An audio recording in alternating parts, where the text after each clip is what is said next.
Kalauជំរាបសួរក៏ដូចជាសួស្តីទៅកាន់អ្នកនាងថ្ងៃនេះខ្ញុំមកនិយាយពីលក្ខណៈទី8ដែលត្រូវជាលក្ខណៈមួយដែលខ្ញុំបានផុសនៅលើវីដេអូនេះដោយសារខ្ញុំបានផុសទៅលើវីដេអូនោះខុសអញ្ចឹងខ្ញុំសូម record ឲ្យអ្នកនាងសាជាថ្មីដោយសារពេលហ្នឹងកុំព្យូទ័រខ្ញុំខូចហើយក៏សូមអធិស្ឋានទៅកាន់គ្រូក៏ដូចជាអ្នកទាំងអស់គ្នាផងដែរអញ្ចឹងខ្ញុំនិយាយមកពីលក្ខណៈទី8នេះខ្ញុំនិយាយមកពី permission និង ownership of do not ហ្នឹងហើយអញ្ចឹងកុំឲ្យខាតពេលនេះយើងចូលទៅអញ្ចឹងមុននឹងយើងចង់មើលថាវាមាន user គ្រប់នឹង order នឹងមិនអញ្ចឹងយើងមើលវាអត់អញ្ចឹងយើងមើលនេះហើយអានេះសម្រាប់នេះ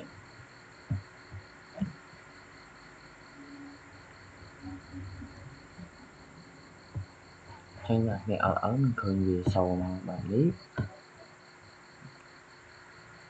ចឹងអាចសម្រាប់យ៉ា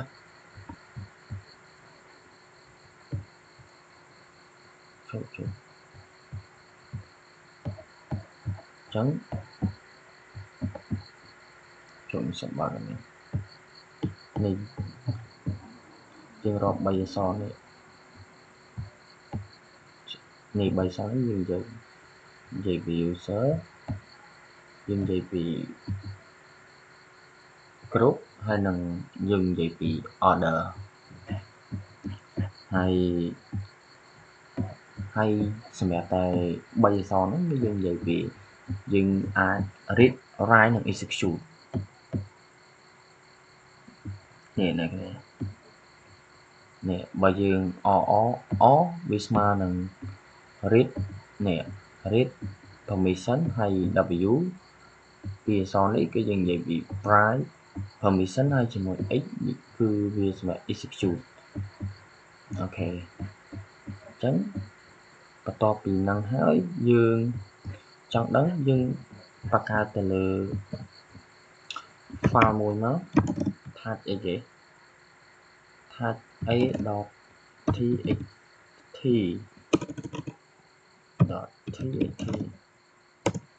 ចឹងហើយតមកយើងអត់យើងឃើញនេះ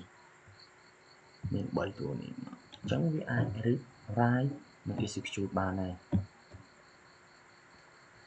ហើយបន្ទាប់មកយើងអាចមើលមកលើនេះវិញចឹងខ្ញុំអាចនិយាយពីជួយនេះនេះ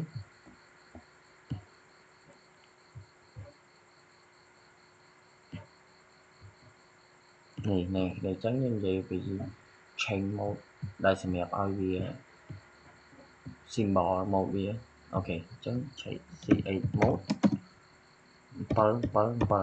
ងមានន័យថាម៉េចវាមាន read write និង execute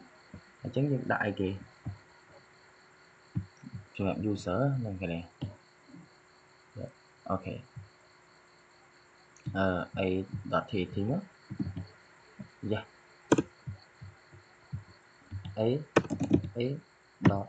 a.txt យ៉ាអានេះវាអាចអញ្ចឹងវាអាចនេះវាឆេងហ្នឹងវាអាចឆេង read write និង execute បានហើយកុំឲ្យវាញ៉េញហ្នឹងសូម clear វាមកចំមួយហើយបន្ទាប់មកយើងប្រើខ្ញុំសូមប្រើ mic ទីមួយអីចឹងខ្ញុំបង្កើត ll ហើយចឹងខ្ញុំប្រើ change mode ដែរមកដើម្បីឲ្យវាដូរ permission ក៏ដកបូក w a អូខេខ្ញុំចឹងអានេះបានមក group និង execute ហើយ order បានដូចគ្នាចឹងខ្ញុំចង់ឲ្យវាដូរវិញទៀតគឺខ្ញុំប្រើ ch mode ô đo nó riêng add trái cái này chấm hay ok ní việc bàn đấy giờ bật cái đấy mình nghe ok này những cái thay muối mẹ mẹ lấy cứ mẹ bốc muối cứ mẹ đỏ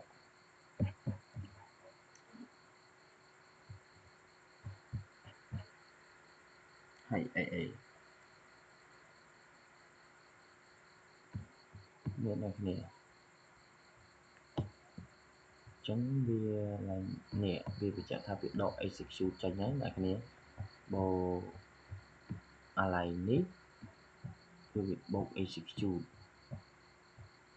nè lại nè